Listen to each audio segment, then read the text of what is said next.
Hello, ladies and gentlemen. Steve Rondina here again with MTarget as per usual, but we're here for a special edition of This Week in Dota 2. So, about an hour and a half ago, I think. Something like that. Yeah, an update dropped for Dota 2 that opened up the Compendium Prediction for the regional qualifiers for TI7. And we are going to go over our picks. And I'm actually going to start us off because there are basically two ways you can go about these. I'm going with the more or less guaranteed points way. You're going with the gaming method. I am going with the gaming method. I'm going with the hedge fund way. I'm hedging my bets. Yeah, you're going for the gaming method while I'm going for the legitimate method. I'm gonna actually try and make predictions. I might also change my mind later and change it, but for now, actually no. You know what? The things that I will show on air will be the ones that I leave locked. Oh, so that way, that's bold. So I will double down on this and say that when we talk about these later, it'll be the same. That's bold. I will be bold because I'm not super desperate about my battle points. I am. I want my levels. And I want, as many of them as possible. I spent $20 last night on that extra special this weekend only battle pass package. Got myself 80 levels and 8 treasures. So I want my levels 100 because of all of the extra bonuses and rewards that it gave me. It was nice. What level is your battle pass right now? 332. Ooh, big spender. I bought the original start at level 75, not level 1. I started at level 1 like a real man. I started at level 75 like a smart man. It's if you're gonna spend any money on it, that's the most efficient way. That and this, to get levels. And then I've done a lot of grinding, and I did drop another $10 along the way, because somebody sent me like $10. I forget how, and I was like, whatever. I'll just Nice. So I bought 150 of my levels, but I've also done a good job of grinding it. I am at level 146 at the moment.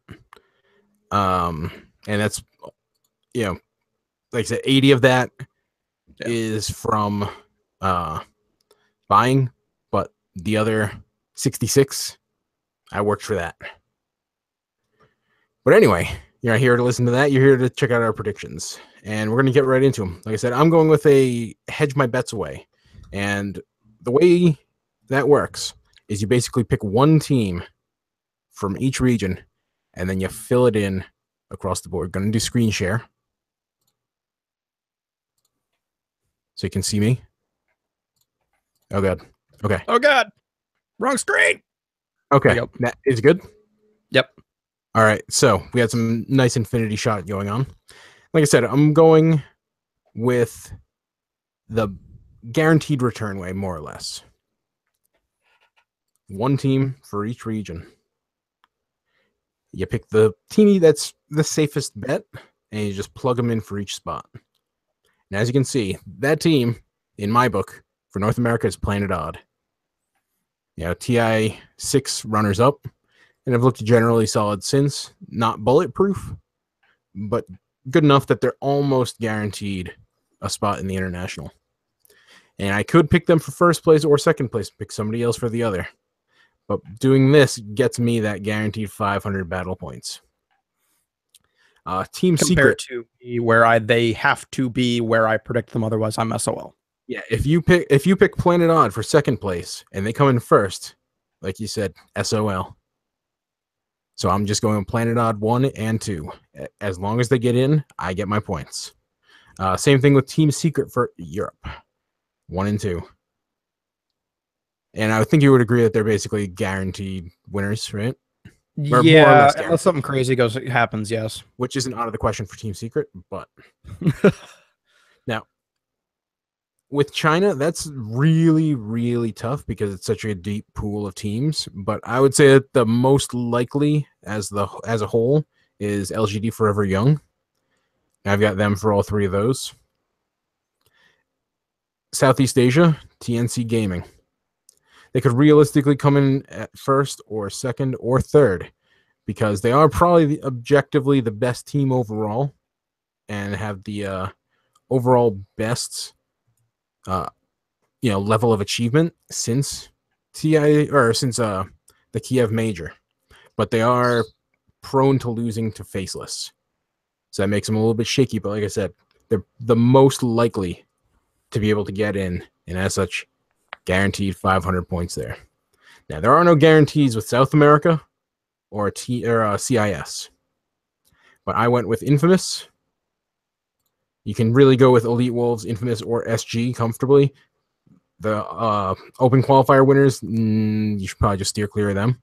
Granted, it wouldn't be out of the question, but these three are your safer bets. And for the CIS, I went with Team Empire. You can realistically go with almost any of these teams. It goes maybe half of them. There's several that I just don't see winning. Probably Team Empire, Navi, Gambit, maybe Spirit. Vega. Yeah, maybe Spirit Vega. Yeah, more so Vega than Spirit, but yeah. I don't see Comanche. I don't see Cyberangi. I've watched those teams play, and I just don't think that they are quite strong enough to break over into that first place. All right, I'm gonna go with Empire out of that lot. So this is what mine looks like.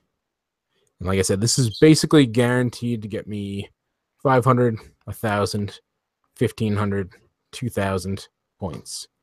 Yeah. So he's gone for the guaranteed 2K plus or minus a little bit in case something crazy goes on. But I have decided that unless something crazy happens. All right. I just sent you my screen so you don't have to mess around with that. All right, I'm just gonna go over mine to I've got it locked on yours right now. I'm just gonna go over mine to show what my quote unquote real predictions are. Okay.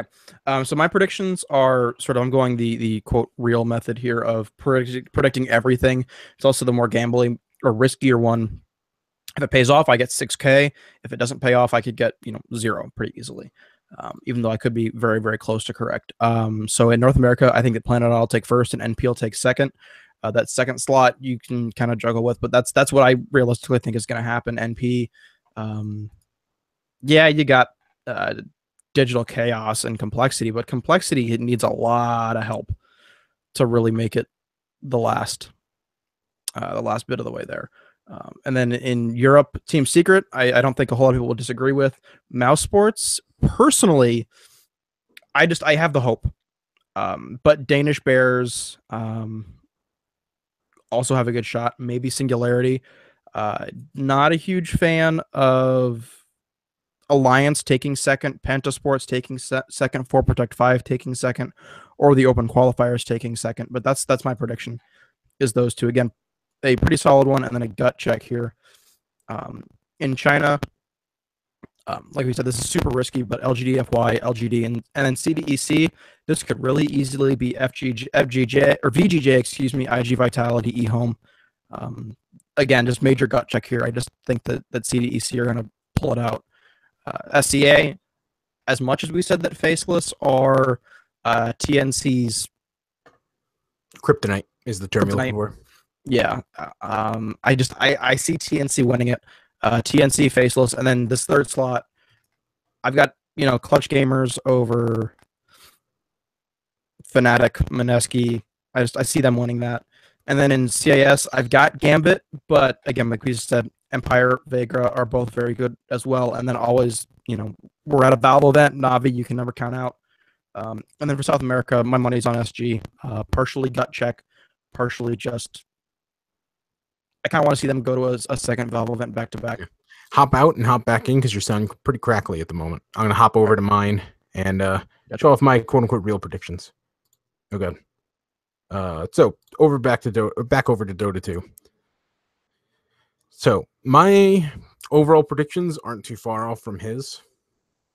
I've got Planet Odd again, TI6 winners, probably the best on paper team from North America, and the most established success. Team NP, a little bit of faith in them, in terms of picking them for second place. We saw them get bumped from Epicenter by Digital Chaos, but I think that the pure talent on this team is enough that you can take them at second place pretty comfortably. Team Secret, again, on paper, easily the number one team in Europe of that group. So number two is tough because, like you're saying, no real easy pick. I would go with, for me, it's a 2-horse race between Danish Bears and Mousesports, but I'm leaning Mousesports in this case. I could see Danish Bears getting it. I could see a couple other teams getting it, but like I said, Mousesports is my pick. Number one in China, I do think it's LGD Forever Young. And by the way, you can chime in whatever you feel like. So far we've agreed almost perfectly here, so it's the later down that we get. Yeah, I mean, like you said, it's a pile up of talent in China because I could see really either Vici Gaming team making a run. I feel like that Vici Gaming team, they may not qualify, but there's a lot of talent there, and they could make a run here. But the safer pick would be Vici Gaming J. Again, you had CDEC in third place. I could see them getting anywhere on here. Whether or not they can actually get visas to play at the international, that's not our problem. That's not. Yes, that's not our problem. That's not our problem right now. That's their problem for later. But either way, I could see them ending up anywhere on here. But I think that this is the way you have to go if you're making quote unquote real predictions. I do think Faceless.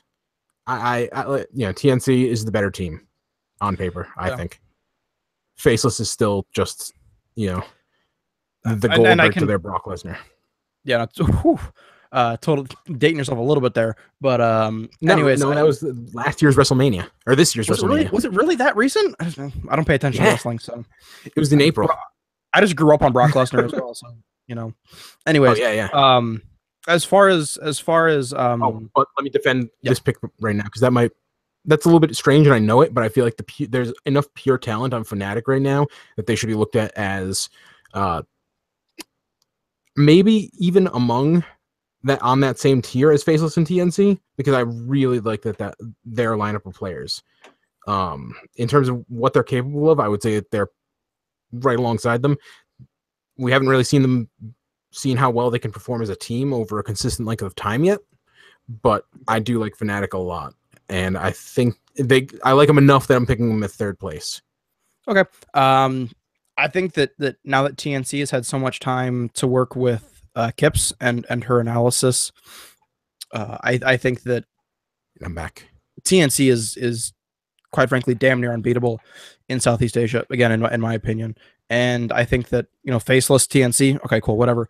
But Fnatic, I don't know. I don't think they've had enough time. I mean, have they played any officials? I mean, they have to, otherwise they wouldn't have gotten the invitation, but it's a very low number, and that's my point. Yeah, like I said, we haven't seen them perform much as with the unit that they are right now. But yeah, pulling up their team right now so I don't mess it up. Ajit. Yeah. Wikipedia is freaking out right now. Ajit, QO, Ohio, DJ, and Febby. That's a really strong lineup of players in my mind. I'm not disagreeing that it's not a strong lineup. My biggest concern is that that's a lot of greedy players. It is. A lot of pub stars, a lot of guys that have conditioned themselves to, for whatever reason, play, the one position, and just that. And when I say one, I don't mean like literally the hard carry. Maybe you're the greedy mid laner one position, or even the greedy four position where it's just, all right, my teammates aren't going to do jack, my turn. And whether that's on bad teams previously or in pubs, that's where it's at. I don't disagree with you. I just think that I think that they are capable of gelling into a higher end team. Fair enough. We'll see. Yeah, and we will. And we could, of course, we could also very easily see them flop in the qualifiers, break up, and then all end up on North American teams because that's basically how it seems to be working these days. Or European teams, chopped up and distributed evenly among Western teams. Indeed. So, Anything else? Nope. I think that there's a shot in hell of some open qualifier team in North America or Europe taking that second slot, but I kind of doubt it. But in North America, yeah, I think that there are a couple NA stacks that are just good enough that they could really pull something out. Again, it's super unlikely, super fluky, but you know what? Let's talk about it. You know, it's certainly possible. I think it's possible in Europe.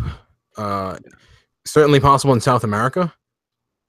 South America is a total It's crapshoot, kind of depending on who shows up. Kind of a mess. I could also see it even in maybe SEA if we can get the right stack. I think a stack for third definitely in SEA are possible. I think I definitely respect TNC and Faceless enough to expect them Faceless, to get. We haven't seen much out of them lately, so I think Faceless could fall to third, but I think that they're both guaranteed slots. Yeah, I would agree with that. So, and personally, I would love to, and that's my biggest issue is that I love TNC as a team. I love the team. I love the org. I love the players. But I also love what Faceless has done. I love Black, especially. The dude's story is borderline heartbreaking. Yeah, kind of. And just that entire Faceless squad, you know, one of the guys said, you know, we don't win, we don't eat because all of our money is in this team. So living a hard life. I mean, that was also at the time where they were winning everything in SEA, so they were fine. But yeah, that's true.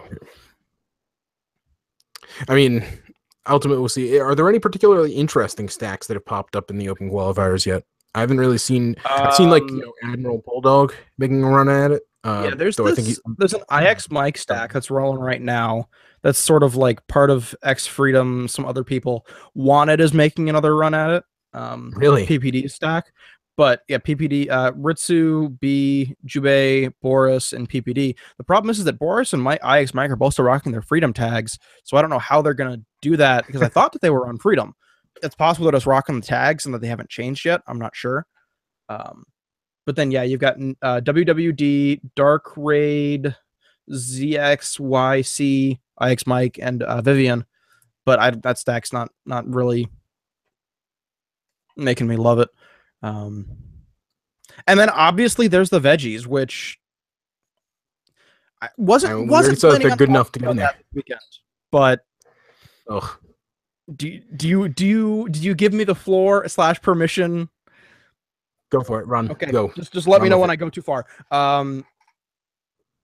Veggie Esports, especially if you're demonstrating that they can make the run through to first place very easily, have no right to be participating in a qualifier event, period, when they are giving a team a bye round in the finals. Because they play all the way through and they play to win through the semis. So if they lose anywhere before then, fine, whatever.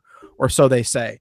But in the finals, when they are breaking the enemy's base, that is just offensive. And come on, you have admins who can say, no, you're not allowed to play because we said so. Like, there is literally the because we said so clause. So Valve doesn't even have to do anything. Faceit could do it for them. And nobody has the balls to say anything. Or better yet, veggies don't have the balls to say, you know what? No, we're going to play in regional qualifiers and see how well we do. Like, that's another option. That's what they should do. I think they should do it. I think that they should too. I think that they should skip, especially because it's TI. Skip BTS. Say screw it. Or you could also cast EU and play NA. You can do both of them at the same time. It's gonna be a long ass day, but you could do it. Yep. You know, compete. Veggies do well enough. Veggies could take second place. I legitimately think that they're a good enough team that their skills have an argument for the most part to take third. I mean, that's the third, fourth. Because really, Wheels Wreck While Whistling is a amalgamation of the guys that Veggies picked up as their fifth rando. It's literally just 5 dudes that have all been like at least assuming it's the same team that it used to be.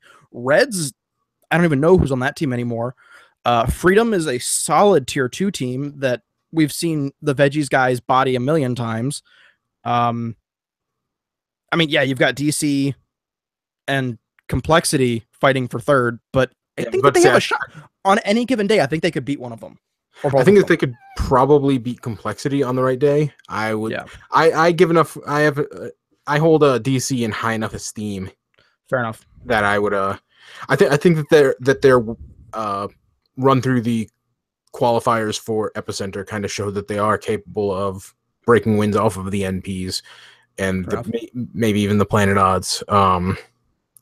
So, but in general, I agree with you, and I know that it's going to rub some people the wrong way, but what kills sports? Match fixing. Yeah.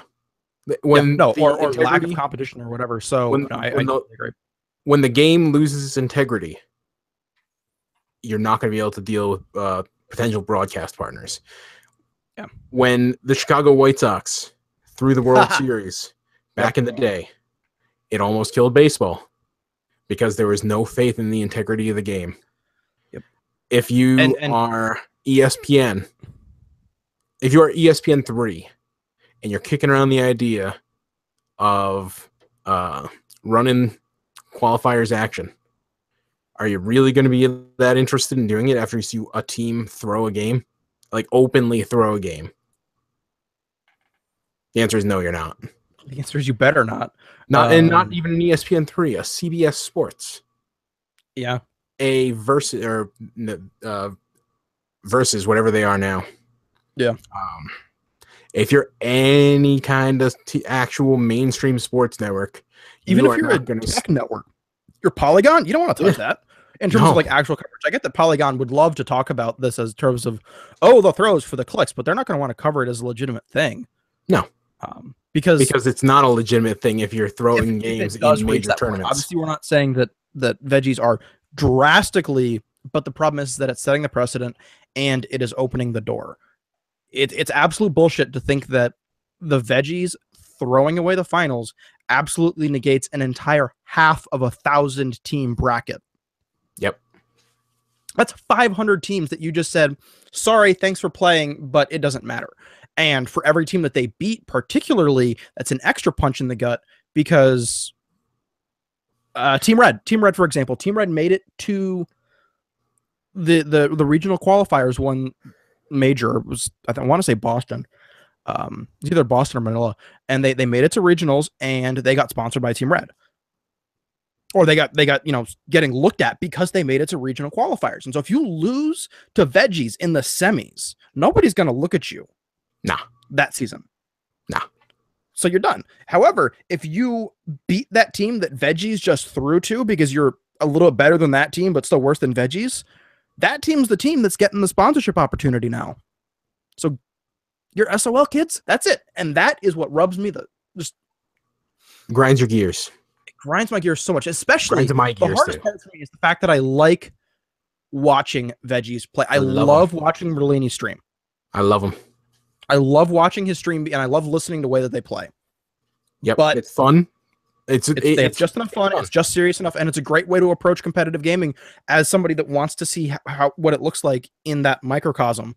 But God, you can't be undermining instead of like keep their I'm saying Purge is bad, but Purge always focused so much on trying to like explain things to his viewers that he would miss little things, and over time it would add up, and so they wouldn't make it past like round of 16. Also, NA kind of fell apart, but that too. So remember there was a Navi US and a Team Dignitas, and remember when there was a Team Archon? I do. Oh, Amaz. Anyway, we're done, right? Yep. All right. So if you didn't see it, click back earlier in the video because we actually have been getting viewers. I didn't know if you noticed that. Nope. I mean, I noticed that we've been getting views on the VODs. Yeah. Yeah. No, I mean like during our stream just now. Oh no, I did not know that. Yeah. Oh, now it's down to 0 because I pointed him out. I scared him away. Oh, good job. Oh, never mind. Somebody came back. So anyway, we're done here. Click back to see our predictions. I went with the hedge your bets route. He went with the having balls route. But all or nothing. Yeah. Follow me on Twitter at @Rondina. Follow him on Twitter at MTarget Product. And like, comment, subscribe, blah, blah, blah. I will post this to SoundCloud as well. So you can follow us there too. So everybody have a great day, and we'll be back for probably whatever other predictions they come up, or if there's anything particularly interesting from the qualifiers. Yeah, we'll probably do a post for regional qualifiers run because that'll give us the entire list of everything. It'll be around the same time the predictions come out, anyways. We could also do a pre-regional qualifiers one. I think that might be worth doing if you got the time.